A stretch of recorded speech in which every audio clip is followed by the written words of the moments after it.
Hi, everybody. It is, let's see, it is 1 a.m., the 13th of February, 2020. My name is Luke Thomas. I am one half of the Morning Combat podcast duo.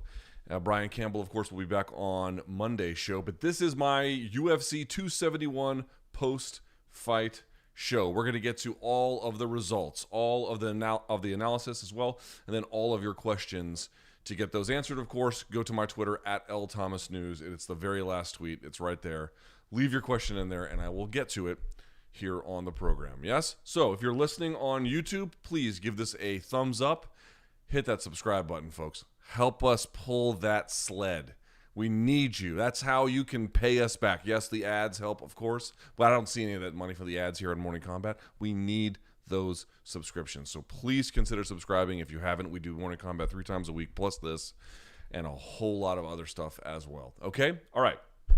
We got UFC 271 to talk about, do we not? So without further ado, let's get this party started.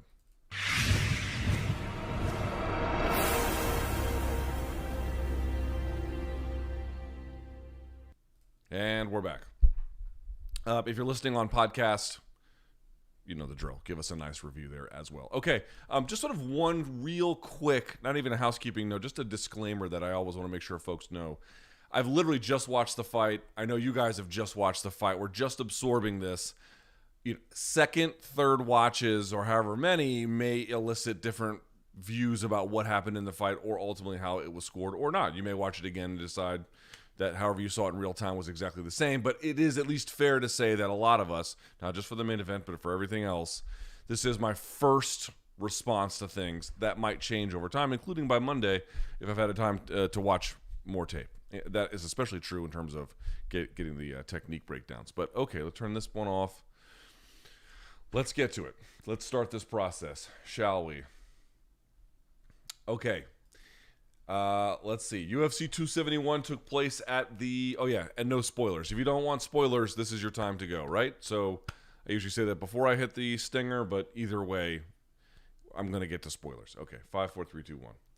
All right, UFC 271 took place at the Toyota Center in Houston, Texas, live on pay-per-view. In your main event, Israel Adesanya retains his title, defeating Robert Whittaker via unanimous decision with scores of 48-47, 48-47, and 49-46. This is a hard thing, I think, for some folks to accept. That the way in which the scoring criteria works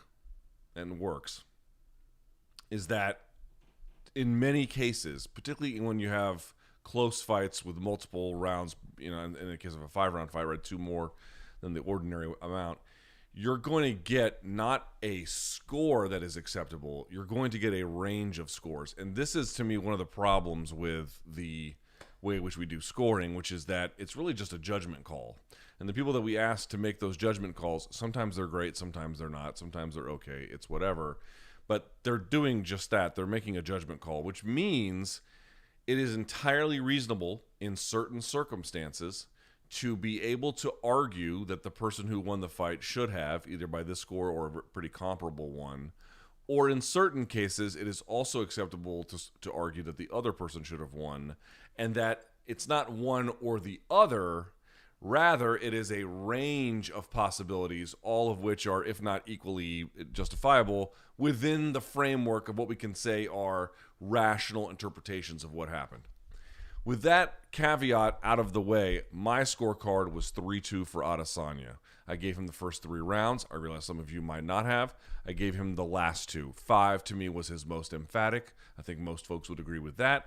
1 was by far his worst. I think most folks would agree with that. 2 through 4 is where most of the debate is really happening.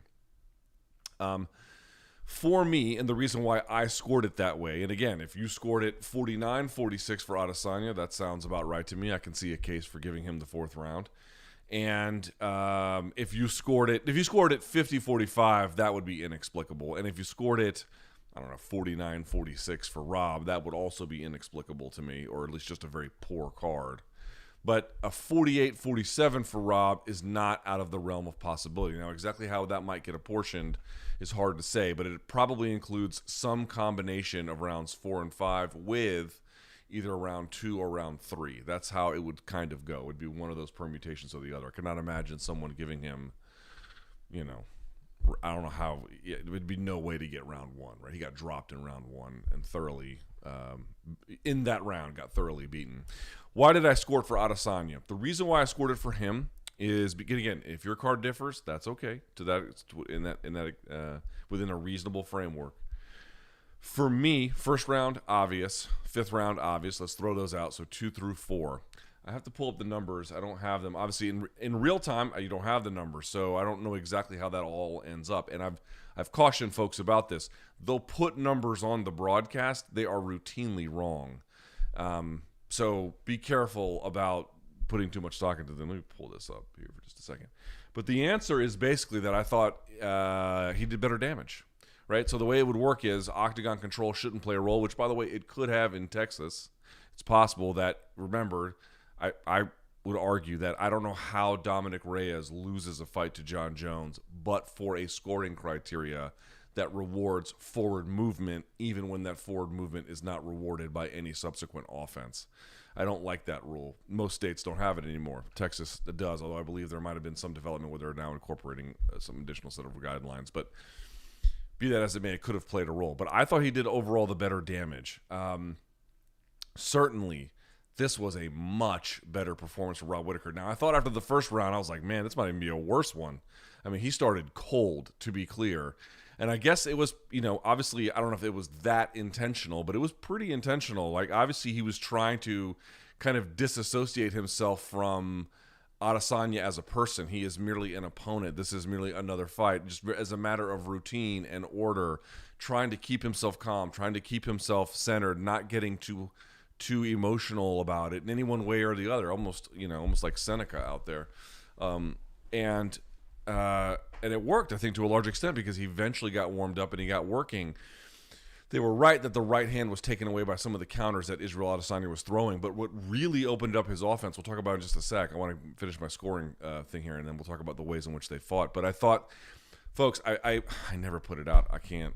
Whatever. What are you going to do? What was a big reason why Jan Blachowicz won that has nothing to do with the wrestling? They all ended up kind of feeding each other, but what was one big key to that win?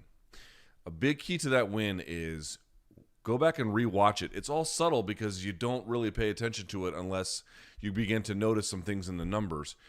Jan Blachowicz in that fight, yes, he won in the end by a lot of what he was doing in the grappling department. But even in those first 3 rounds, he had to get one of them, right, in order to get a 48-47 scorecard or better. And the way he did that, a big way he did it was taking away the leg kicks of Adesanya. He checks them right away. Right away. First, doesn't ever let him get started on it at all. And on top of that, was getting out of the way of them on top. Why is this important? Think about some of the fights that Adesanya has had where they've been a little bit of squeaker fights. This would be another perfect example. A big way in which he collects offense. It's powerful. He's more frequent sometimes than his competitors. His leg kicks. Leg kicks is a huge portion of his offense. Not just because of what it represents in terms of its overall totality of what he does, but on top of that, the ways in which it sets up other things and allows him to distance close. But sometimes guys will shut him down, or he'll be very risk aware, but he'll keep going back to those. And when those land, dude, he's very hard to beat. Blachowicz stopped them right away. Didn't stop them, but really put a dent in their effectiveness right away. So it forced a second-order kind of offense, usually with the hands, that Adesanya had to kind of resort to in that contest, which made it much less of a threat. Then he was, obviously, sometimes he can get he got blitzed in that fight, so then he had to get backed up. So you saw Adesanya having to back up, and then he might block all the punches, but then he would hit the kick, get hit by the kick at the end of the combination. There was just all these moments where he was neutralized in terms of the ways in which he sets things up, forced to go to a second level, and then that second level is just a much more doable thing. That was a big key to how he did it. And then, of course, he pancaked him on top with the wrestling. So when the leg kick started to get going for Adesanya, I was like, dude, that's a terrible sign for Robert Whittaker. Doesn't mean you can't win. It's just if Adesanya has those things moving, it's going to be tough. He's going to be tough to beat. It's going to collect. You saw Whittaker. He pushed through it like a champ. But those are going to add. He's going to be suffering tomorrow, to be clear. And I think a couple times where he got turned and limped, it sends a signal to the judges whether you think it was too much or too little. Dude, Adesanya has been very, very clever about using all of that as a way to retain his title over Robert Whittaker this time and winning many other contests. The leg kicks, if you can shut those down, doesn't mean you're just going to win, but you take away just a hugely essential feature of his game. So, he really didn't. And in the end, when you begin to think about what were the pieces of offense, okay, he lost the 5th round clean, but even from the 3rd round on, think about the biggest pieces of offense that Adesanya landed. They were leg kicks. He's just very difficult to beat if those are moving. And I thought those were landing a lot. He was doing good body kicking as well. He was landing. I thought that was a little bit underrated, not kind of called too much out. Although I will say I thought Bisping and DC did a great job. We'll talk about that later a little bit as well. But I thought it was close. It was close, but it did better damage. Let's talk about some of the takedowns. Let me pull up the numbers to get a better sense of things. I usually don't go to the numbers this easily, and I do want to talk about what Robert Whittaker did because it was great. He was very, very effective. It was subtle and slow. It was very much the frog in the pot kind of scenario, but he got it working. All right, so let's look at the numbers here on this one. Man, a much reserved one. Pretty interesting. Whittaker, 4 for 10 on takedowns. Was pretty okay. So let's see the numbers here. What did he attempt? He attempted in the first round. Whittaker attempted 2. He got 1. He is awarded 1 in the second. He is awarded 1 of 2 in the third, 1 of 1 in the fourth, and then 1 of 4 in the fifth. Boy, I got to tell you, that was such a big difference maker. And I tweeted about it on Friday before, I think either before or after MK, but it was so clear to me.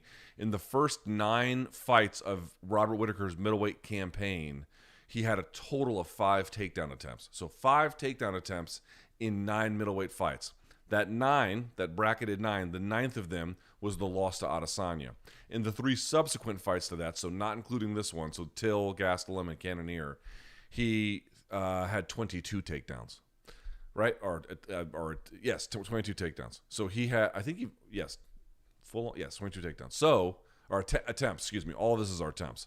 So in the first 9 fights, he had 5 attempts. In 3 fights after the loss, he had 22.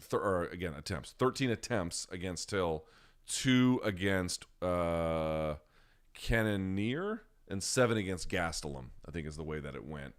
Here he had 10 attempts on Adesanya, and you would imagine that would have to be the case. That is exactly the way to do it. Adesanya's takedown defense along the fence line, so when he is up against the fence, he is very hard to handle. He has a very strong and powerful whizzer.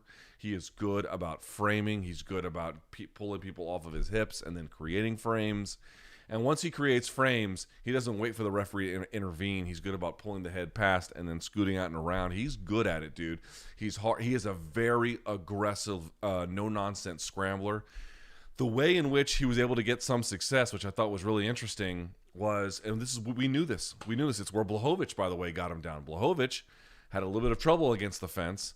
Got his best takedowns where? Out in open space, because Adesanya's takedown defense along the fence line is excellent. Out in open space, it's a bit of a different story, because then he throws, and he'll move oftentimes in ways that a lot of other strikers may not, because he has such body control. But either way, just throws a punch, and Whittaker got under it and then used that to take him down in space, turn him at an angle.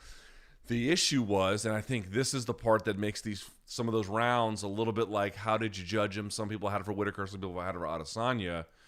What was the control time? See, this is where it gets a little bit dicey. Number one, the control time is minimal. That by itself is not like, do judges weigh control time? They don't even have the numbers on control time. But it's shorthand for describing the length of time that he was in a confirmed, solid position of control.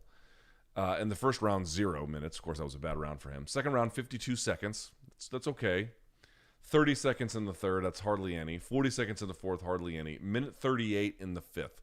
Now, clearly in that fifth, that was plenty. In the second, it gets a little dicey about that, about what kind of counts. Here's the other problem with it, though. There was that one sequence where he did what essentially Miesha Tate did to Holly Holm, where she ducked under the punch, timed it, got around, took the back. Now Tate figured it out and choked her out. Didn't work for Robert, but that was pretty good. But the point I'm trying to make is he was able to get to the back and then like threaten a submission. That's a real valuable use of a dominant position. You didn't just get to a dominant position, which is hard. But the point is what did you do with those positions? What do they confer? The question is, what do you want to give him for the takedowns? I will count the takedowns as being important for a mixed martial arts contest. I will recognize that. I will recognize that he held them for a period of time. But if the first order upon which a judge is asked to make a conclusion, and this is how it is done, even in Texas, I think this is true even in Texas, in most places, in most jurisdictions, damage is the first order of business. Those takedowns, while impressive, and again, you cannot ignore them. They matter. They count. But for my scorecard, and I'm going to keep saying this, yours might vary. For my scorecard, if he had put together a little bit of something extra on top of the takedowns, not only do I think he would have won, or would have won, and I'm not going to say it would have been close, but I think that we would be having very, very, very different post-fight conversations. If you can't hold him for more than 30 seconds or right around 30 seconds, and you can't really do a lot with it, right, in terms of threatening something, getting an arm under the throat, whatever, making him really react to you, you got to do some other stuff along with it. And I grant that all these rounds are close except for the first, and then even the fifth is not that close. In the first round, Adesanya landed at double what Whittaker did, 18 significant strikes to 9. These are and is credited with a knockdown. Clear 10-9 round, no doubt about it. After that, this is just the significant strike total disparity. 16-12, 17-12, 15-16, 13-10.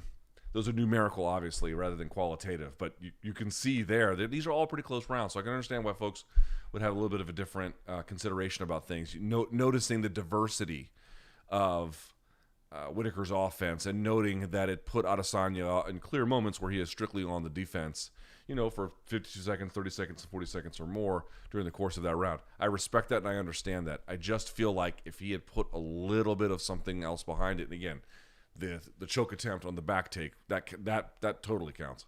But in general, I think it cost him the fight, to be honest with you. Punt the first round, that's out. You got to win 3 of the next 4.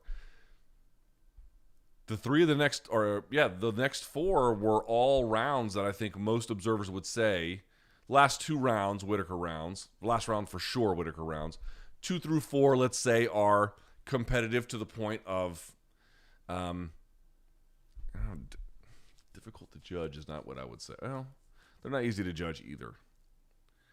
The kind of rounds that are going to produce debate among people scoring. I think that's maybe the safest and easiest way I could put it. They're going to produce debate. Oh, you know what? I got to plug in this thing. Shit, hang on. The thing's going to go kaput if I don't. Hang on 1 second. Let me do this real quick. Hang on. Whoopsie. Good thing I caught it, bitches. Hang on. Let's do this. And now we're good. Okay. All right. As you can see, this is a very, very high production quality broadcast. Only the finest for people like you. Okay. Anyway, the point I was trying to make was they're pretty close, and that the kind of closeness, given the way that pairing, guy who leg kicks, doesn't score a ton of stuff elsewhere, versus guy who lands a little bit on the feet, and then combines it with hard to parse grappling. It's like the perfect storm of getting people to not being able to agree. For my scorecard, it's 3-2 Adesanya. I'm happy to give Whittaker 2 rounds. I'm happy to concede the other 2 are close. I get it. But for me, I have to pick the 3. Now, with that 3 being picked, because, listen, it's not hard to argue for 3 rounds for Adesanya. It's not. I'm sorry. It's not that difficult. I can do it. and the judges did it. And so I don't think that's in any way an impeachable scorecard whatsoever. It tells you that, like, even a retooled Robert Whittaker can't beat Israel Adesanya, and that he has some, like, terrible grappling deficiencies that, anyone in that division can just take advantage of. This is total fantasy, man. Adesanya is, everyone is going to miss him when he's gone. There have been consistent, it finally appears that the public is coming around to him, which is great to see. Certainly, he signed that huge contract, even better for him. People are going to miss this guy when he's gone. Even with fights like these where, it's not he didn't just blow through Paulo Costa or something like that. But, yes, they're close. And, yes, his rivals are never exactly all that far away. Understand, these guys are getting second chances at him, right? And in some cases, fights that went from 3 rounds to 5 rounds, and they still can't beat him. Oh, Luke, but I thought so-and-so beat him on this night or that night. Right, but the point is that every single time they've had a chance, they actually couldn't do it. Dude, he has lapped this division almost now fully for the second time. Whittaker kind of makes these bookends because it's like, if Whittaker can't beat him, I realize that Khamzat Chimaev is some kind of wild card, especially when it means for middleweight, considering he is focusing his attention at welterweight. But when I look down the rankings of who was in that, look at the rankings tonight. Like, you just ask yourself a question. Now, I know Jared Cannonier looked great. He looked great. But would you pick him to beat him if Robert Whittaker can't do it? Here's the top 10. Robert Whittaker was number 1. Vettori. Both of those guys have had 2 cracks at him. Cannoneer is 3. He's had none. Brunson had a crack, got beat. Paulo Costa had a crack, got beat. 6 is Strickland. They haven't fought yet. Jack Hermanson haven't fought yet. Till haven't fought. Uriah Hall haven't fought. Kelvin Gastelum, Izzy beat him too. Anyone who he's ever faced in the top 10, he's beaten. Some of them twice. And he's at worst, the second best middleweight ever. I think his reign is better than certainly Luke Rockhold's. I would argue it's better than Chris Weidman's. I certainly recognize that Chris Weidman held an important role in the history of people who held the title at middleweight. He is a decorated and exemplary champion. But if we're asking if we're ranking middleweight champions of all time, the reason why Silva would remain probably at number 1 would be that he has, 10 title defenses. But what Adesanya has done, an undefeated dude, right? Joe Burrow is competing tomorrow. I'm not going to make some grand football comparison because I'm not capable of doing it. But Joe Burrow is competing tomorrow, right? And there's a potential designation he might get. If you're European or Australian and you're watching this, or Kiwi or whatever, Joe Burrow is the quarterback for the Cincinnati Bengals. Tomorrow is the Super Bowl. It's the biggest game that America has by far. Like in any sport, it's huge, okay? 100 million people watch. It's a thing. Joe Burrow, if he wins as the quarterback tomorrow for the Cincinnati Bengals, he'll be the first person in NFL history to win the Heisman, which is the award that is given to basically the best college football player. It's also voted on, but the best college football player every year is awarded the Heisman, a national title in college, and then a Super Bowl. No one has done the trifecta. He is up for that, potentially doing that tomorrow. Now, I'm not here to compare any one fighter to what Joe Burrow is trying to do or some kind of ham-fisted way. But what I am trying to explain to you is it is entirely common, not just for people to have success at the regional level and then the UFC level, but then stumble a little bit at the next level. It's even common for people to have stumbling at the regional level, kind of get it together at the professional level, have to retool there again, and then get really good. In fact, you look at guys like Derrick Brunson and Jared Cannonier, they're exactly that. That was 38 versus 37 years old. In fact, it was 38 versus 38 because in like a month or less, Cannonier is going to turn 38. But he had to retool himself to get to where he is. And he is a formidable competitor, to be very clear. What I'm pointing out about Israel Adesanya, though, is that at every motherfucking level, he has won. You could say he didn't win at 205. Okay, at middleweight, look at what he has done to the point where number 1 contenders are getting second cracks at him in bigger bouts with much more prep, and they still cannot get their hand raised. Ladies and gentlemen, let's state this outright very clearly. When I use the word campaign, what I mean is someone making a hard slog through a division. Sometimes a campaign can be one where losses are part of it, right? But if someone, like, say, changes weight class and then has many fights in another weight class, I'm going to talk. I would refer to that change as the beginning of that campaign. He has been a middleweight, say for the Blachowicz fight, essentially at 185 since the beginning. At middleweight for that campaign, that's, ladies and gentlemen, that's one of the best weight class campaigns you will ever see.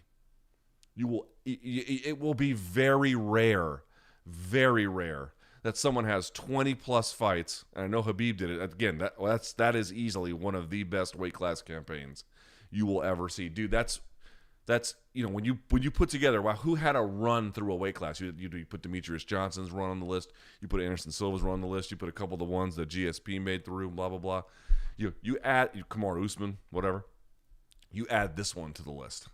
And you can sort it however you want. You can put other ones ahead of it if you want. And I think, again, Anderson Silva has the 10 title defenses. But as a weight class campaign, Anderson Silva went to the UFC at what? He already had 4 losses by the time he got there. Now, granted, he went on to do great things, which is my point. But you understand what I'm saying? Dude, to be undefeated at middleweight at every level you've touched is fucking bonkers. It is bonkers. And to me, it is actually, at least to some extent, related to the fact that even though Adesanya just never gets injured, the dude is an Iron Man. The fact that he had those fights, let's look at his calendar of how often he was taking fights when him and McGregor were like, when it was hot, they were just on it, taking fights all the time. And obviously, Izzy took more in the end. But, so he made his debut in April of 2018. Then he fought in July, and then he fought in November. So in his first year, he got in 4 fights. He fought at UFC 221 February. So here we go. February, April, July, November in his first year. One every quarter, just getting after it. 2019, February, April, October. And then that was it. Then in March, and he fought twice in March, twice in 2021, and now this is his first 2022. So he has slowed it down. But that one period there for 2018, 2019, basically fighting almost every quarter at that point, never got injured, stayed with it, stayed taking fights, even dared to be great up at 205, didn't go his way, got back to 185. The point I'm trying to make here is it's not just that he was good and then kind of hung on to what he had and then lorded it over the division. He had to get better commensurately because all those other guys whose asses he was kicking the first time, they got a second chance at it, and they were not going to let that happen to them again. Vettori lost, but he was not going to let that happen to him again the first time, where he actually held Adesanya down and won. Well, actually, in some ways, he got beat worse the second time. But certainly, you can argue he put himself to get the fight in a great. He had done the work to get the second crack. I'll at least give him that. And in the case of Robert Whittaker, he made a very close fight of it, but in the end, he couldn't convince 3 judges that he had won 3 rounds. He couldn't convince 2 judges. He couldn't convince 1 judge he had won 3 rounds. They just can't do it. They can't do it, dude. He has this fucking weight class push that Israel Adesanya is on, and it's not even over yet. We'll see what he does with Jared Cannonier, although I grant he's pretty tough too. But it's one of the great ones you'll ever see. Listen to his fucking resume, dude. On his resume, since he joined the UFC, Rob Wilkinson, Marvin Vettori, Brad Tavares, Derrick Brunson, Anderson Silva, Kelvin Gastelum, Robert Whittaker, Yoel Romero, Paulo Costa, Marvin Vettori, Robert Whittaker, and then he has the Blachowicz lost. At middleweight, though, you got to be kidding me. That is, he is, you're going to miss him when he's gone. All these fucking clowns who, like, I don't like that he paints his nails. Who gives a shit? I mean, like, of all the things, I can't believe that this guy who could beat the fuck out of me and bang my girl in front of me and I'd cry and take it. I can't believe he paints his nails. What a girly man. I'm going to say nasty things about him on social media, and just finding any reason to undercut him or to say that the win isn't this or that. Dude, they've had a long time to put an L on this guy at middleweight. They've had multiple cracks at it. They've had it in Auckland. Have they had it in Auckland? No, they had it in Perth, Australia. They had it in Melbourne. They've had it in Atlanta, back to Melbourne, then in Las Vegas, then Abu Dhabi, then Las Vegas, then Arizona, and in Houston. And then, I guess the one in Las Vegas with Blachowicz got him. But the other ones at middleweight, as we're trying to point out here, they can't do it. They can't do it. It takes somebody who has an absolutely generational level of ability to ward off contenders like that, and he has to have a thirst and a hunger for competition, for improvement, for growth, to maintain the kind of competitive lead while staying injury-free that it takes to beat Robert Whittaker. If he had taken a month or two less seriously than he had taken in the last time that they fought, I don't know if you win this fight tonight. Like, Whittaker brings you that much concern, right? If there's any moment in the last 4 or 5 years, whatever it's been, 4 years, not even hardly, barely 4 years. If he had slacked a little bit, I don't think he could have done what he did, but he didn't. He kept his foot on the gas. And this is not an argument for he cannot be beaten. This is not an argument for, again, multiple interpretations for several scorecards over the course of any fighter's career, his included. Sure, fine. But when there was actually time to do the tallying, when it was time to do the fighting, when it was time to get the W, the middleweights of the world cannot do it. Robert Whittaker got pretty close. It's about as close as anyone's gotten, really, inside the middleweight division. That's about it. And he had 2 tries at it and still couldn't do it. Israel Adesanya is not just one of the best motherfuckers of today. The stuff he's doing, did he wow you this time with the dance number? He didn't do one. Did he blow Robert Whittaker, into smithereens? No. These guys, he's not fighting chumps. By the time they get a second crack, these are going to be very difficult puzzles to solve. But the fact that they still can't do it this far into his run, it's bonkers. Every new level that you reach in a sports career, certainly, it's not just that the people who you are up against make the competition more difficult. The stakes are raised. The requirements on the person, they all go up. So to not only just be excellent there, but be excellent proportional as your rivals come up and come down and take places and change and get better and come out of nowhere and fade to obscurity and blah, blah, blah. To maintain that requires not just a huge lead on your competitors in terms of some skill set or something else. It requires matching their intensity to beat you the entire time. At least in this case, it does. I don't think he could have done it without it. It's remarkable. It's remarkable. It's truly, truly remarkable to see something like this. It'd be a reason why anybody who gets 20 pro wins in a weight class, doesn't lose, and captures and defends multiple times a UFC weight class title. I mean, that is, they're not going to be a whole lot of them. They're not going to be a whole lot of them. Israel Adesanya is one of them. Even if, I grant, I could just tell, Izzy has come a long way in terms of capturing the fans' imagination, but I think there's still a lot of people who either hate him or like to hate on him. Not as many. They're not as many, I grant. But there's still some, and I saw that people were like, "No, man, I had 3 rounds for Whittaker." Okay, that's possible. That's a possible scorecard. That's not the. I would argue that's not the. When you had to rank which ones are most defensible, I would not put 3-2 Whittaker at the top of that list. I'd put it as justifiable. I'd put it there. I'd put it justifiable. I would not put it as like, this would be my leading. This would be my best argument to explain what happened. I don't think I could do that. There's just not enough. There's missing pieces in what he did that I think make the difference in the end. For me, certainly anyway. Getting back to these numbers here very quickly if I can. Let's see. Let's look at targeting. Wow. Targeting by Adesanya. 36% to the leg, 17% to the body, 45% to the head. Robert Whittaker, you can switch head and the leg here relative to Adesanya. 64% to the head. That sounds right. 13% to the body, and then 22% to the leg. I thought one of the things he did really well, for example, how did Adesanya kept getting hit clean by those jabs? You ever notice that? Where he would get backed up straight and he would get hit. Because when he could get out of the way of the hooks, he could lean and they would go in front.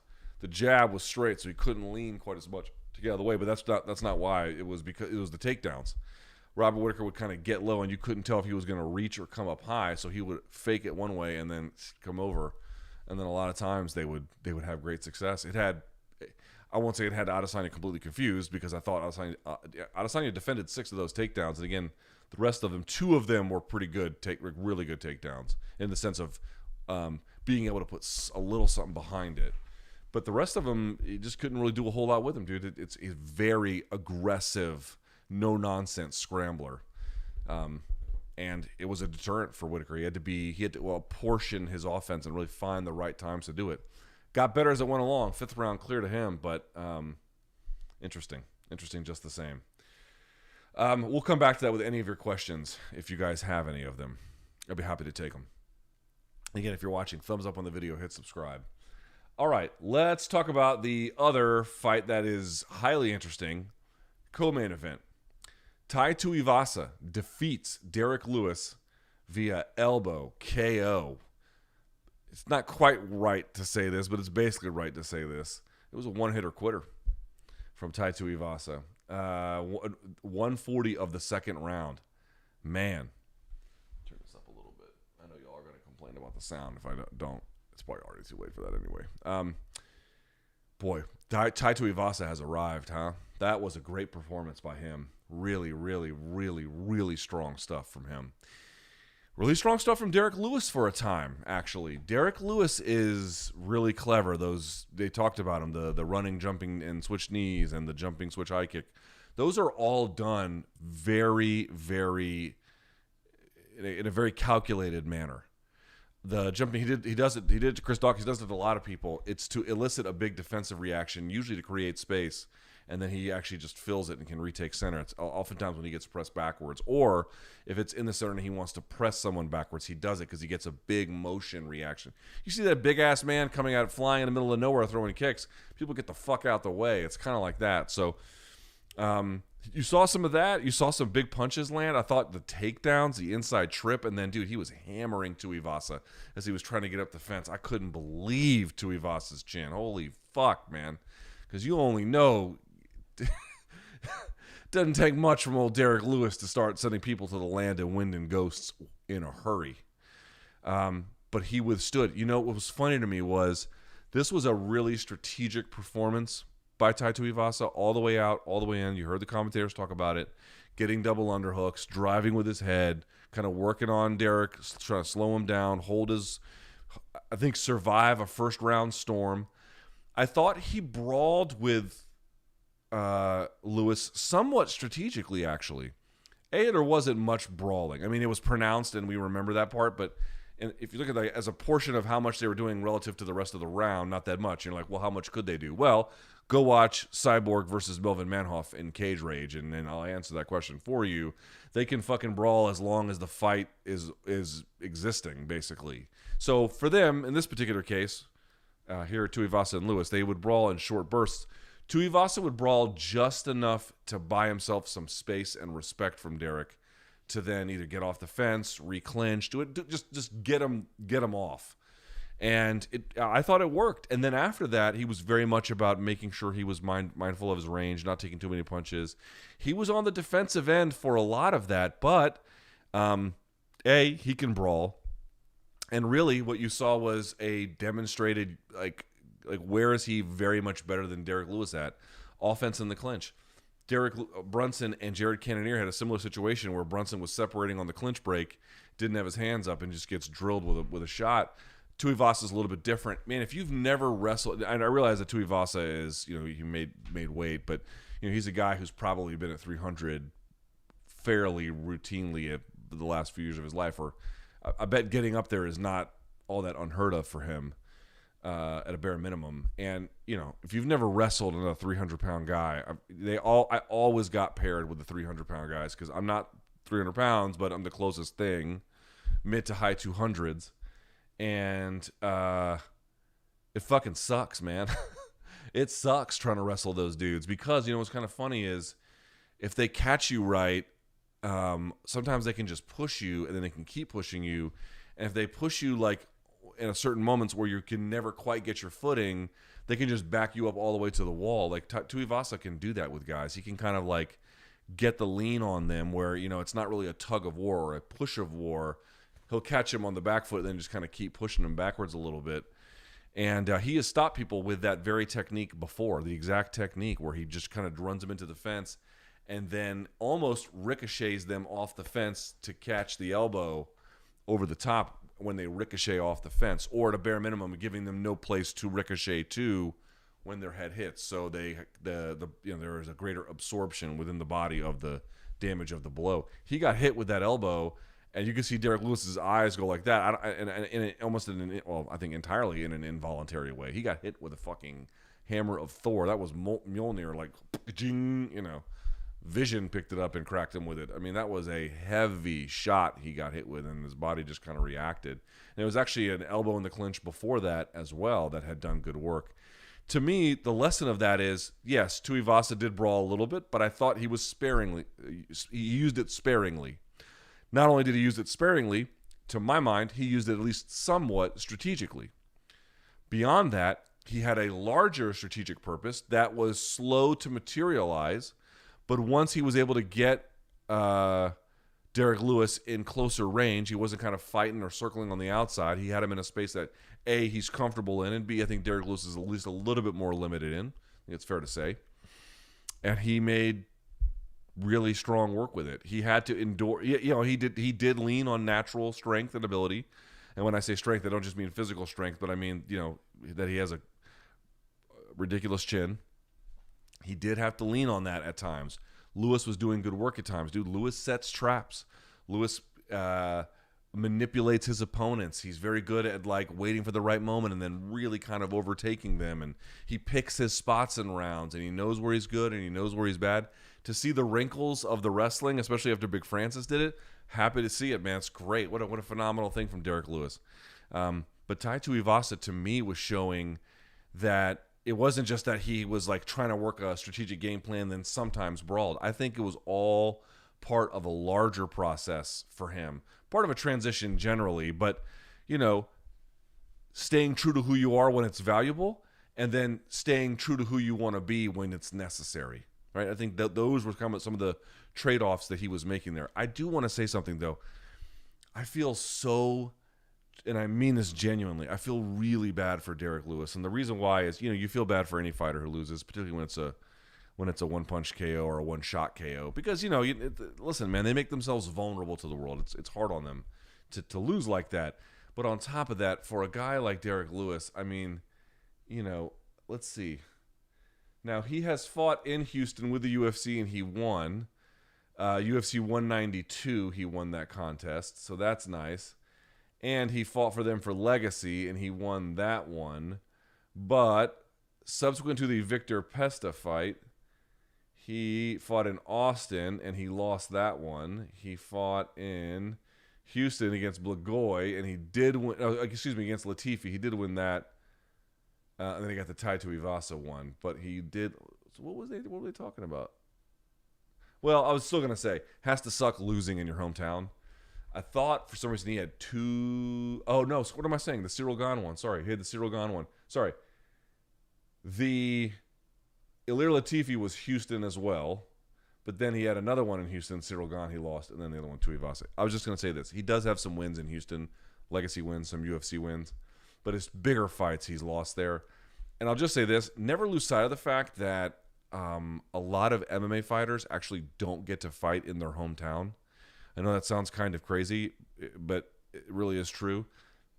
It's less so true now because the UFC is doing a better job of going to Florida, and a lot of guys are from Florida, and I guess a lot of guys are based out of Las Vegas, so you may not feel it as much. But understand something: if you're an A-level boxer, you're going to go back to your city wherever you're from, even if it's a smaller market, and you're going to have a grand homecoming, and it's going to be a big thing. This happens all the time. Miguel Cotto going back to, Madison Square Garden, for example, was a big one. Or even though he's Puerto Rican, but obviously there's a giant Puerto Rican community in New York City.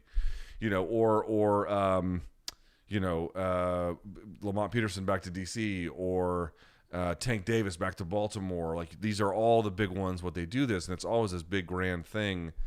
And to win there is a big deal. Now, granted, Derrick Lewis has had wins with UFC in Houston, so this is not the same thing. But remember, for example, pop quiz: in what city was Dominic Cruz versus T.J. Dillashaw in? Y'all remember? It was in Boston. Why the fuck is that in Boston? It's because the UFC often has these needs. Now, post-pandemic, I guess They're not traveling as much. And again, they're going back to some of the same places, Houston, or I should say Texas, Florida, and Las Vegas, and I guess a little bit of California and some other places. But you get the idea. It's a little more constrained. But, the point being is there's a lot of fighters who are in big fights, and a lot of UFC fighters, a lot of MMA fighters don't get the chance to do it because the promotion sometimes will work outside of where it makes sense for the main event headliner to be. It's a real, dude, we had a guy from Australia and New Zealand today fighting in Houston. Lucky us, but, is that really where the fight should have been? Like, I don't know about that. But anyway, we get lucky for it, so that is what it is. But it has to suck because here he had these like really two big moments, and they didn't go his way. One was for a title, and it can't be easy. It can't be easy. Tuivasa, getting back to him, 28 years old. I think is how old he is. 28 years old. When's his birthday? March. So he'll be 29 next month. But still, less than 30, and you just beat Derrick Lewis by one punch KOing him. And again, I'm going to go back to it. You didn't just one punch or one strike KO Derrick Lewis. You did it applying a strategic game plan after weathering a pretty intense storm in the first round. Like, no, I don't know if he's on the verge of stoppage or anything like that, but it was not a good round for him. Impressive, especially for a guy who had the 3 losses to JDS, Blagoy Ivanov, and Sergey Spivak. But since then, he beat Struve, Harry Hunsucker, Greg Hardy, Augusto Sakai, and Derrick Lewis, and all of them by way of either KO, and then the only one that was Harry Hunsucker was a TKO. That's it. He only has one decision in the UFC, and it was beating Andrei Arlovsky. That's it. Everyone else, he's put their lights out if he won. Super, super, super impressive. I really, really wonder what the ceiling is for a guy like that. As long as Cyril Gahn is in the division, and we'll see what a Curtis Blades might do to him. I think Curtis Blades has another fight coming up, but let's imagine Curtis Blades is still pretty viable contender at the top of the heavyweight division. One wonders exactly, how far can Tuivasa go? But to be 28, almost 29 years old, this far ahead, and also understanding that things had to change to get this far ahead. He had to want this place, and he had to make sacrifices to get to this place. And even in the fight itself, he had to really show commitment to what he was after. He did. With those things in place, you don't look at him and think he's got like the kind of physical build to do a lot of different things. But can he get good enough at the things that he's good at? And he really shore up, the takedown defense, everything else, in such a way as to become a title contender? I think if you can beat Derrick Lewis, yeah, you probably can be. And on the right night with the right punch, that guy can win a title too. I just feel like in the age of Francis, in the age of Cyril, and maybe even Curtis Blades too, there's still some work to be done for him. Still some work. But that was a hell of a win. Really was. He really had to show a lot of himself on different sides of the equation to get that. We'll go through a couple more of these here, and then I'll get to some of your questions. Let's see, results. Excuse me. We'll talk about this one since it's relevant to the main event.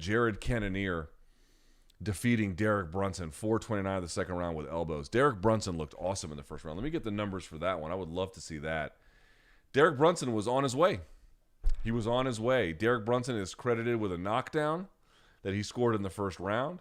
He got 2 of 9 takedowns in the first round, which doesn't sound like much, but he had 2 minutes of control time. Think about that. And was even credited with a sub attempt. Also, numerically, at a bare minimum, outstruck him. But that is not the case for the second round. In the second round, Cannonier landed 39 to Brunson's 23. Brunson is credited with 1 of 4 takedowns. Cannonier, by the way, scoring 1 of 1 takedowns. And then closing the mother effing show. Dude, Cannonier is a savage. You knew heading into this, what was he good at? Not like he's a super specialist in any one area, but he has really just steadily worked on refining his game.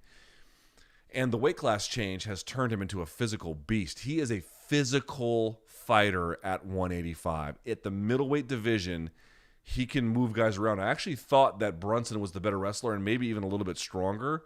But Cannonier is a very dedicated, hard-nosed, accept nothing kind of scrambler.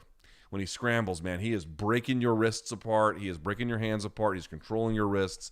He is scooting his hips away. He is moving at all times. He will accept nothing. And I have to say, you know what stands out to me about Jared Cannonier is just how well his team prepped him.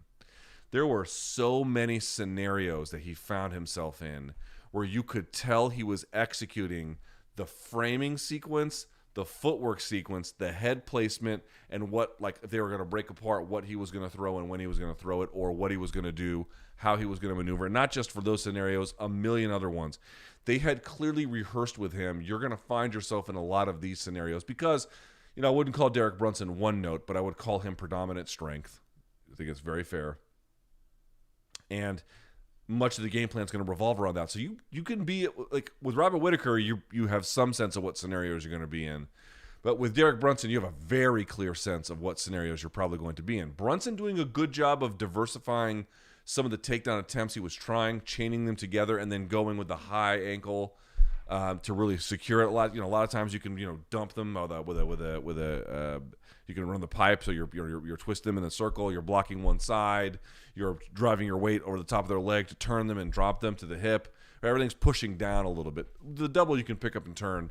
But with this, it's just lifting that foot. I mean, there's a lot more to it. But in this particular case, the basic mechanics, of course, you're lifting it as high as possible. You can shelve it on top of your leg. You can kick out the post leg. Rich Crunkleton was a fighter at WEC who specialized in this. That seemed to have some success for him. But dude, Cannonier isn't just like a well-schooled fighter, although he is that. He's not merely a well-prepped fighter, although he is that. He is not merely a very physical fighter, although he is that. He is a very determined competitor. It is hard to discourage that guy. Dude, Robert Whittaker was beating his ass for the majority of that fight, and I even dropped him in the third, and then Whittaker turned it on after that. Like, the guy is hard. He's a pit bull. I mean, I know his nickname is the Killer Gorilla, but dude, he is intense and focused, and it really, when you marry that mental focus with the kind of intensity he shows physically when he's in these scramble positions, you can see that there's just a certain fire that he has. And anyway, long story short is he was able to connect on Brunson a little bit earlier in the second round. He was able to begin to make some better body work, I thought, in the second round. Clipped him with a right hand, and then began to go to just absolute work on him, stuffing everything or almost everything, and finally just smashing him with an elbow in the clinch. Man, you got to have your hands up on the clinch break.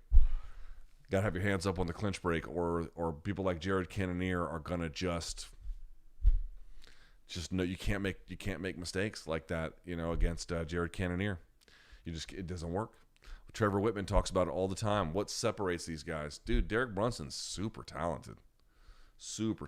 But what separated him between himself and Jared Cannonier on this night? What was the difference between them?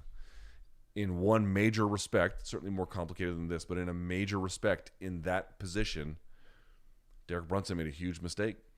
And if you make a huge mistake against guys this talented, that's it. There is no room for error here. Not room for error like that. So, listen, and I'm sure he knows better. I'm sure he's practiced that a million times. I'm sure he'll look at the tape and be like, fuck. I'm sure he knows. There's nothing I could say that he doesn't know. But he did, in real time, when you're getting the pressure put on you, you're getting hurt, you start making different choices. You don't know what's coming or going. And Jared Cannonier, it's not the exact same fight that he had against Jack Hermansson. That's not quite true. Hermansson was not quite as smothering with the takedown and was a little bit more like hunt for the back, grappling oriented than Brunson. But it's the same kind of thing that won him that fight. He had to scramble out of bad scenarios that Hermansson could at least threaten, keep it on the feet, wait for your turn, use what you practiced, use what you guys had game planned. Tons of fakes and feints from that team. They're very good at it. And not a lot of jabbing, but in either case, finding his moment in all ranges, it wasn't just the elbow in the clinch. Like, he had put a ton of pressure on him before that, and then, had hurt him. And then obviously by the time that elbow landed, it was it. Closed the show. By the way, those elbows that Cannoneer landed at the end of that fight, it was like, dude, where was referee Kerry Hatley? Jesus Christ. I mean, he intervened after the second one, so I was like, okay, he didn't need the second one, but all right. I wouldn't have said anything if it was just the second one. But then he intervened, but he didn't really like pull him off. He just kind of like, stuck his hand in there. You ever seen the gif of the guy like in Europe somewhere? You know, he's supposed to be screening people at a soccer match somewhere. He just runs his hands along the side. He's this big fat old person. He's just like, The next guy comes up, he says, It was like that. I was like, Jesus Christ, you know. All right. I'm just sort of I'm saying nonsense. Let's do this. Where are we on this? Some of the other results here very quickly. Renato Moicano. Boy, did he look great against Alexander Hernandez. That combo he finished him with, again, from the clinch, I think, or so Hernandez, I thought, was getting hit a lot. He was doing good work from both stances, but to me, he was getting hit way more at southpaw, and he was switching back and then like not getting hit as much. Now, again, there's a few interpretations of what all that means. He threw a punch from southpaw, which I thought was not his optimal stance, at least not against Moicano, and then clinched, and then got hit on the clinch, and then backed up. So actually, he had 3 fights in a row where it kind of happened that way.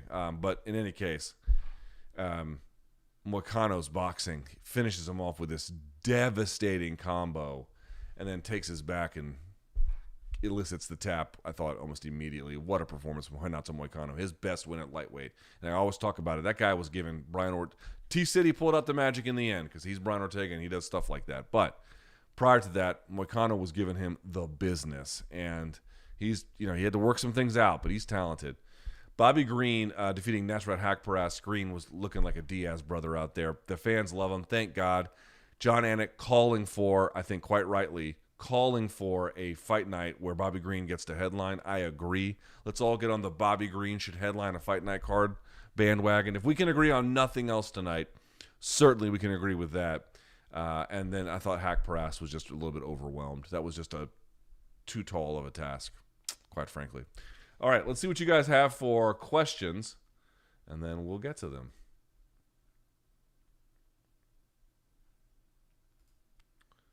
All right. This person writes, honestly, I don't think UFC is marketing Izzy. I think he's marketed the same, and has neared his ceiling. I don't see him doing 1 million buys, more like John doing 300 to 700K depending on opponent, which is still great. Yes, first of all, that would still be great. More to the point, he needs a rival that people want to pay money to see him fight. That's not his fault. I mean, you could say John Jones, but dude, what is John Jones doing? Like, I'm sure he'll come back actually, I'm not sure he'll come back and fight at some point. I think John returning to fight is likely. I'll put it that way. But likely at heavyweight, right? Like, he's not got business with Izzy at 205. He's not doing that shit. So, who's this rival? I guess you can go back and see what happens at 205. And, yeah, at middleweight, I don't know who that would be. Right now, I don't know who that would be. And I know some folks are like, what about Kamzat? Yeah, but Kamzat, like, I don't know what's going to happen with that. First of all, he's got to beat Gilbert Burns. Second of all, that's at welterweight. Like, yes, I recognize that Kamzat looks like a complete destroyer, but it's still so early before you could say anything about that. By the way, I'm pretty sure Lewis was undefeated in Houston until the Gone fight. Yes, correct. I appreciate Brunson's corner throwing the towel. I do too. Didn't really matter in the end, but good for them. Good for them. What do you make of Rob winning round 5 clean? Yes. And arguably 4. Yes. Rob seemed to improve on calculating what works and what doesn't over time. He did. Did Izzy give him too much respect after round 1? No. I think Rob found a space, to put it in euphemistic terms, where he didn't get hit as much after the first. And that neutralized a lot of what Adesanya was doing. But this is what I'm talking about. If you don't take away the leg kicks, he's just gonna rack up. He's gonna rack it up over and over. And he did.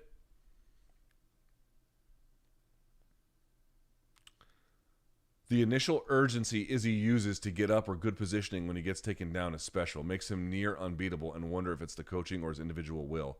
Dude, all wrestling is going to be a combination of all that. Dude, it's funny.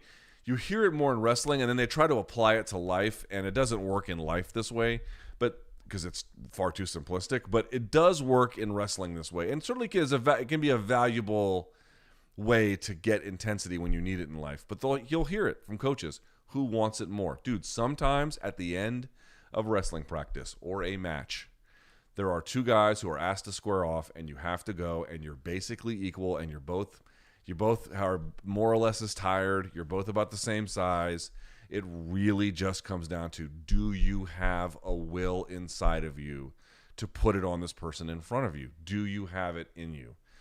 Scrambling is that intensity at maximum at all times. At least the best scramblers do that. Now, some scramblers like wait, and then explode. But once they explode, it is life or death to them that they go. You have to harness that mental. If you don't if anyone's ever wrestled, I know that they're not in their head right now. If you go, especially if you go up against somebody else who has wrestled, if you do not wrestle, and in particular, if you do not scramble with intensity, bitch, you're going to have a bad day. It's going to be a very bad day for you.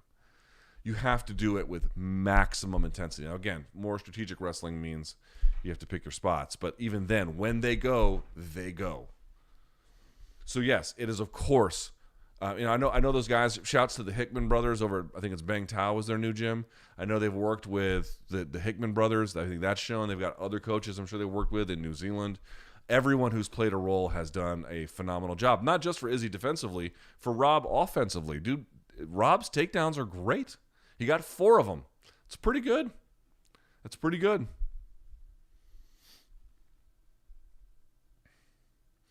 Someone writes, I'm so glad you asked this. What do you make of Bisping replacing Joe? Seems like fans have made assumptions and jumped on the idea that Disney and ESPN called for it. Listen, I have no idea what happened with it.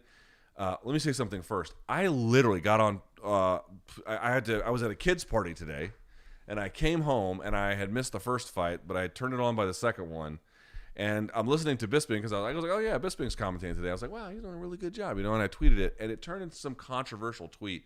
Listen, some of you incels out here who are like, you can't read anything I do without it being the most deranged, bad faith interpretation of it. Somebody thought that this, some people thought this was like a fucking jab at Joe Rogan.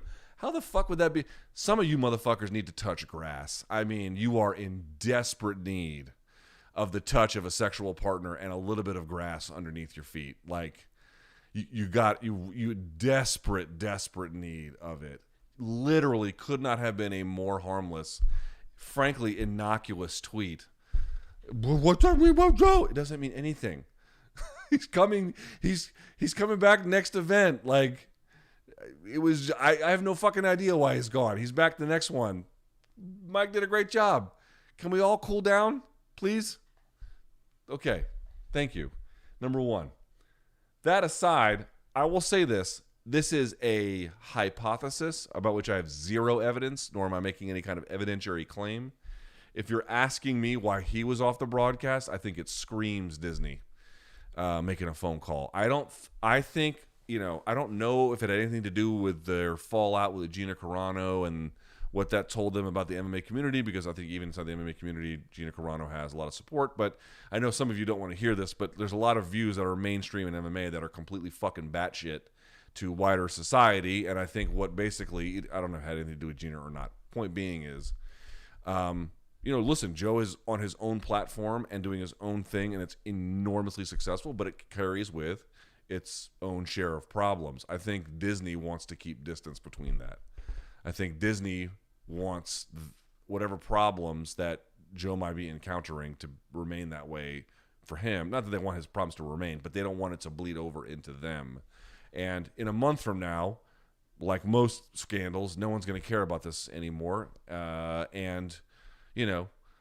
Everyone will move on. And if the fighters, after he interviews them when they win, they'll say, oh, Joe, that was bullshit that you were on the last one. Everyone will clap. Everyone will be happy. And then there will be no big deal about it, really. If he had done it this weekend, even then, I don't know if there would have been a big deal about it, but we're just off the heels of this. Again, you can think it's stupid. You can think it's great. Whatever you think about it, it did exist. And I think Disney wants no part of that. But to be clear, and I can't say this more, I have zero. No one put a bug in my ear. I have not talked to Joe Rogan. I have not talked to Brendan Schaub about it. I've not talked to anybody about it. But I don't know how you explain that otherwise, especially since Joe Rogan is texting John Anik about Izzy doing this during the broadcast. Like, there was supposed to be a scheduling conflict. He's going to be back next time. But, anyway. Okay. So I don't know what to make of his absence, but I'll say this. 2 things. One, not that it's any shot at anybody else, because you don't have to be insane to look at, well, maybe you do have to be insane to look at someone saying a nice thing and be like, what the fuck is that supposed to mean? I said it's a nice day. What the fuck you want, bitch? I mean, okay, everyone chill. Bisping did a great job on his own. I don't know how much time he had to prep for this. It all seems quite last minute, but either way, he did a great job. And that shouldn't be surprising. You hear him do fight nights. I don't know if he's done fight nights. I can't remember if he's done fight nights with DC or not. But either way, I thought that they did a great job collectively, actually, with one exception. One thing I actually thought they did was Joe and DC can sometimes be a little chummy at times, which, by the way, some people like. Brian Campbell likes it, and to an extent I like it. I don't like the chumminess, but I like that they get along because they bring joy to the broadcast. At times, though, they get the sillies. It does happen. Bisping and DC didn't get the sillies, and so what ended up happening was it kept DC, in my judgment, on track. And so you got a lot more technical analysis from them, especially on the wrestling side from DC tonight. I thought there was a lot of that. And then I would add, I thought it was about right. I thought DC shined with the wrestling. The one critical comment that needs to be made is that they were beaten up on that one judge who had the worst fucking scorecards imaginable. He had the one fight. God bless Roxanne Modafferi. She is an angel. We are lucky to have her, but she didn't win that fight, and she doesn't deserve a scorecard. Just calling it what it is. He had the fight for her, and then it was a fight right after that, whichever one was it. I forget which one it was, where he had another bullshit, insane scorecard. The Orlovsky scorecard I think he had for Orlovsky's opponent or something. Something like that. Just absolutely insane judging in Texas. And the commentary team is right to beat him up for it. On the other hand, there was also a point where I think it was DC.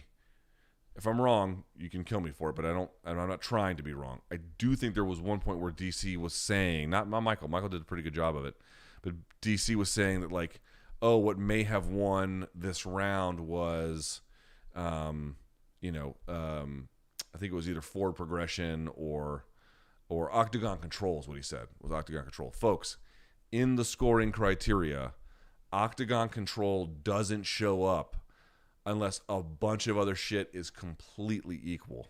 Like, you cannot tell a difference between the damage and a bunch of other shit. You have to go down the list, and then eventually you get to a point where it's like, okay, the one guy kind of corralled the other one, and it's almost like a tiebreaker kind of scenario. But that was in a round where there was unambiguous, it was not the main event, like unambiguous damage.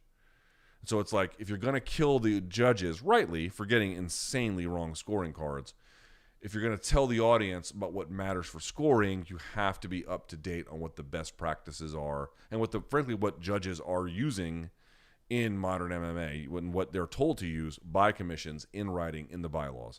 You have to know that. So I think that's a fair criticism, but otherwise they seem fine. And when Joe comes back next month, everyone's going to be happy. And I just couldn't believe. I was like, wow, Mike's doing a great job. What the fuck's that supposed to mean? I guess it means that, some of you are hard up for some fresh air. That's what mostly it means. Y'all need to go take a fucking long walk when the sun sets. Jesus. In hindsight, if it was just going to be swinging for the fences, should we have realized Ty had this one? He's never been KO. JDS finished him from mount, but Ty never went out. And we've seen Lewis finish by body shots and KO'd Mitrione. Ty's chin is iron. Again, I think it's a little bit simplistic to say that this was just a function of brawling. It's a little bit more than that. How did Ty just stand up through that ground and pound and then start swinging back? I don't know. He's a mutant. Do you think Rob would have had more success if he mixed his strikes with his takedown attempts? He did a lot of that. It really seemed like he'd often go for one or the other. Also, am I the only one who thought he seemed a bit scared? It's funny. I remember Frank Mir used to talk about how he would adjust his mindset at times to be like perfectly cool in scenarios. And at times he was like a little too cool. Like underneath Lesnar, it was a little too cool. Up against the fence against Carwin, he was like getting hit, and you could see him not losing composure, like he was trying to not lose composure. But it comes a point where if you're getting drilled like that, I understand that you want to put down the instinct to panic.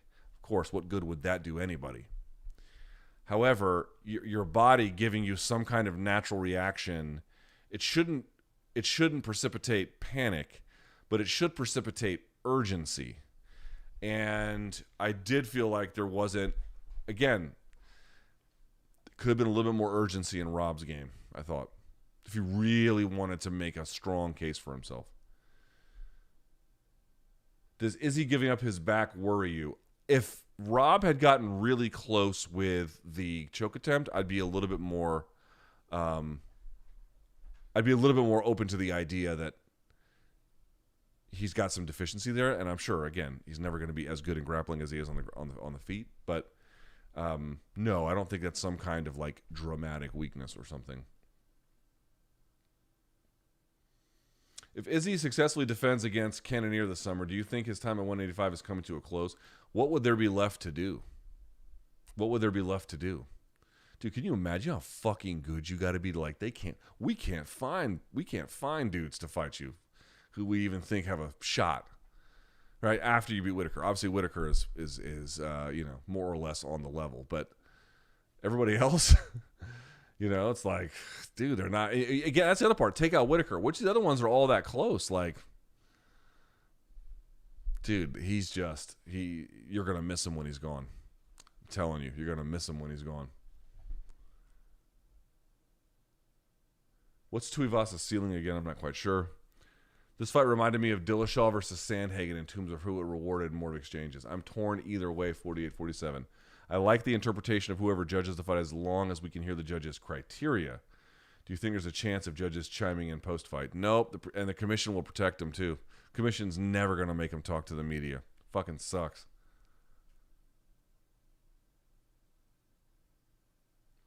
Thoughts on Houston crowd booing Tuivasa all week until he knocked out hometown hero Derrick Lewis.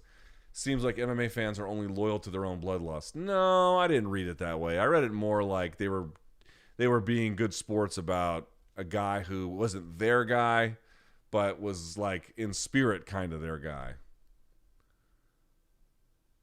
How much of a difference would there have been on the main event scorecards if the match took place in a different state? Without knowing how much they awarded forward progress, I don't know. But Adesanya putting Whittaker on his heels, whether that was just for setting the tone in the fight or also setting the tone and then setting the tone with the judges, I don't know. But I do think it played a role.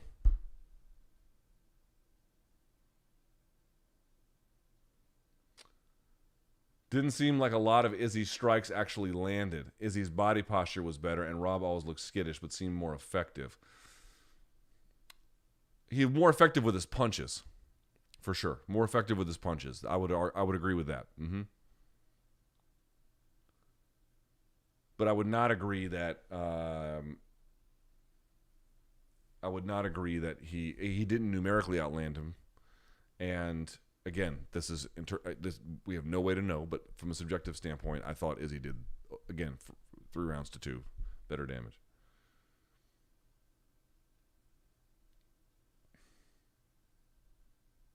Was Izzy's win more of what Izzy did or more of what Whittaker didn't do? More of what Izzy did. I mean, well, no, actually, I need to be careful about that. Parts of it were what Izzy did. Parts of it, shutting down the wrestling and then forcing other dimensions.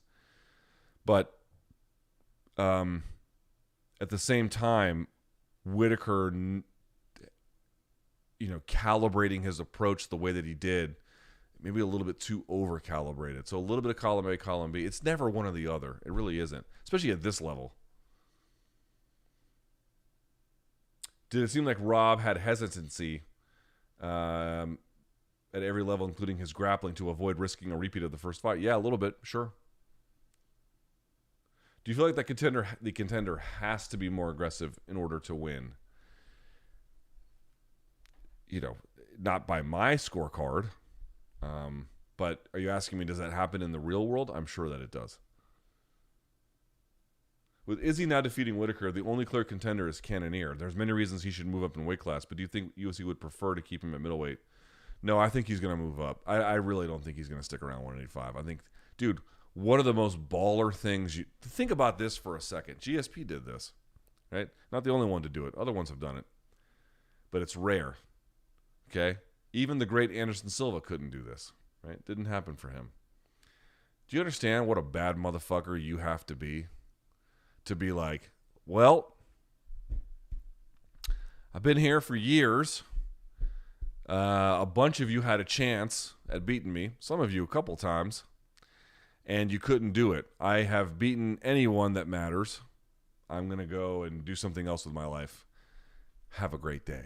And you give a belt back to the division because none of them could take it off of you. Do you understand what a baller move that is? One of the most gangster-ass things you'll ever do in your life if you're one of those prize fighters. You can have that because if I don't give it back to you, you'll just never have it. That is such a fucking power move. And GSP did it when he was like, I'm done with this shit. You know, he was burned out, but still, you can't beat me. Y'all can have it back, right? You need this more than I do, kind of a thing. John did it. John's given the belt back a number of times. But you know what I'm saying? Like, no one could take it from him, right? Have that.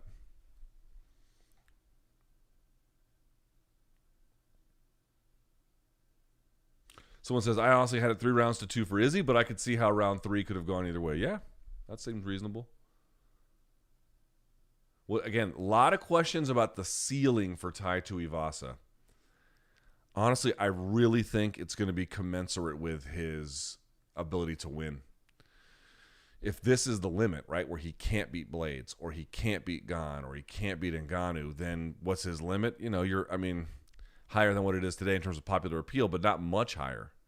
He's got to really, get out there and make some things happen in this division. Someone says, Whittaker's jab and double jab was the most effective tool of the fight. Agree? No, I don't. The leg kicks were far more effective. No, I don't agree at all. Is that a copy of Goliath by Matt Stoller on your bookcase? Yes, it is.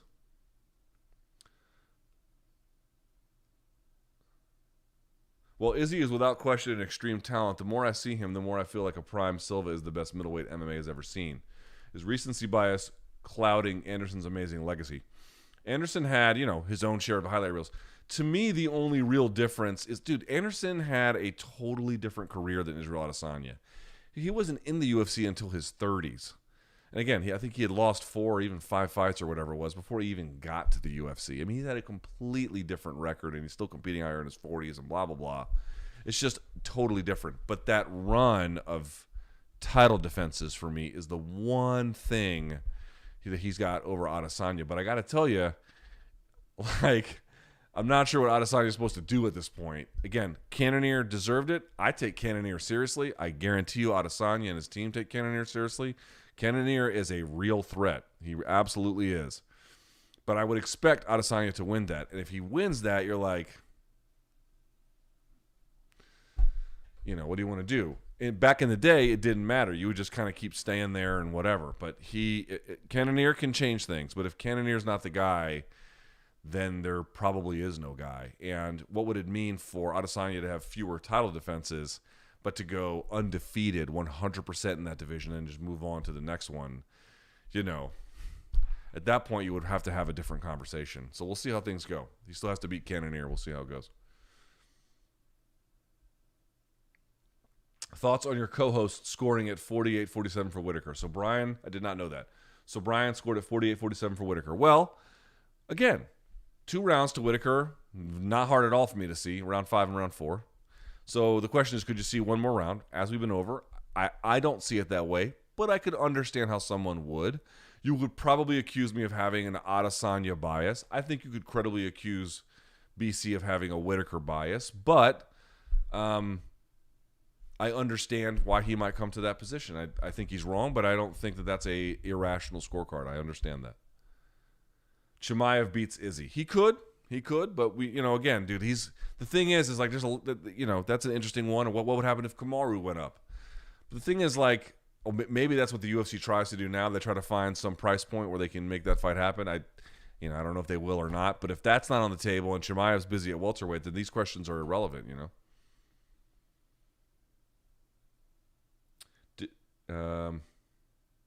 Who's next for Rob? Great question. You wouldn't do the Brunson one again. You could maybe do Hermanson. It's a fresh matchup, both coming off of losses, different positions. But you could do Strickland. Strickland's an interesting one for Whittaker. Should Whittaker drop back down to 170? No, the only guy he can't beat is a guy who may not be there very much longer anyway. Nah. Someone's saying, I'll take Rogan back over Bisping's commentary in that main event. Absolutely shocking. It's not that shocking. Honestly. Again, I don't agree. I have it 3-2. So I don't even have Bisping's scorecard. But in the frame of defensible scorecards, I think he said 49-46 was how he had it, 4-1. Yes, that is defensible. Sorry, it is. So is 48-47 Whittaker and everything in between. So there you go. Those are outliers relative to the middle one, which I think the correct one, 48-47, is the right one for Adesanya. But yeah, I get it. By the way, Rogan has been accused of bad commentary. I'm not accusing him of bad commentary, but I have seen it a million times. If Bisping got it wrong this one time for you, let me assure you, he would have to add a lot more to equal what a lot of other people who've been doing it on TV for a lot longer have done. And also, it's impossible to please MMA fans with commentary, whether you're Rogan or Bisping.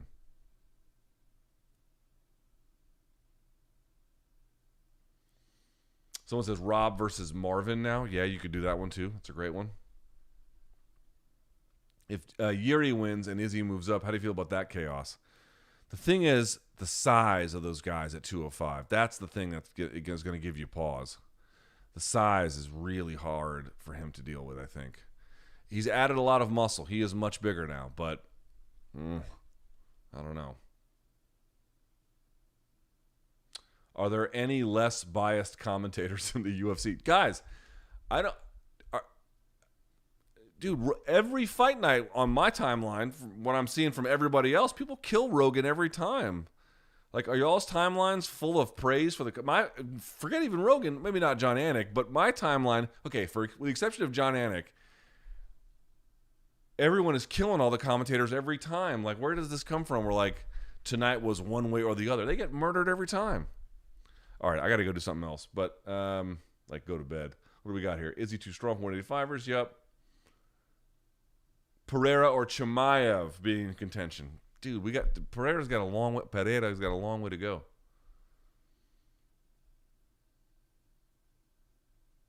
Izzy did fuck all other than landing leg kicks. How many times did he land on Whittaker clean? Dude, landing leg kicks is landing clean. What is it? You fucks who've never taken a leg kick? Oh, buddy. Oh, do I encourage you to go take the Pepsi challenge. I can't lose in that way. I cannot lose. You asked the question, how many times did he land on Whittaker clean? As if landing on Whittaker clean with leg kicks is somehow exempt from the larger consideration. Guys, I know it bothers you. I actually talked about it on Friday explicitly. If you don't shut down Izzy's leg kicks, he will literally win and defend titles on them, and he will do it to very good fighters. The aristocrats. It happens every time. It needs to. They can't, except for Blachowicz, who stopped it. You don't believe me? Go back tonight on Fight Pass. Excuse me, I can't talk tonight. Go on Fight Pass and watch it from the word go. Watch how often he either gets out of the way or outright checks it. And then over the course of the rounds, how that changes his offense. And then he gets blitzed, hit, and then taken down. But the first order of business was turning off the spigot to the leg kicks. Once you do that, Adesanya, at least at 205 for Blachowicz on that night. But once he did that in that fight, it made it a totally different scenario. If I can see it on tape, I guarantee all the people who are fighting him can see it on tape. But easier said than done. Easier said than done. All right. Thank you so much for watching. Thumbs up on the video. Hit subscribe. All that good stuff. I appreciate you watching. We will have Brian Campbell on Monday's show for a full recap. There will be a extra credit where I'll recap all the stuff from the rest of the card. It will be a fun show. So thank you so much for watching. Please subscribe. Please share this video with everyone you get. And until next time, stay... Actually, no. I always say enjoy the fights. Or no, it's late. Go to fucking bed.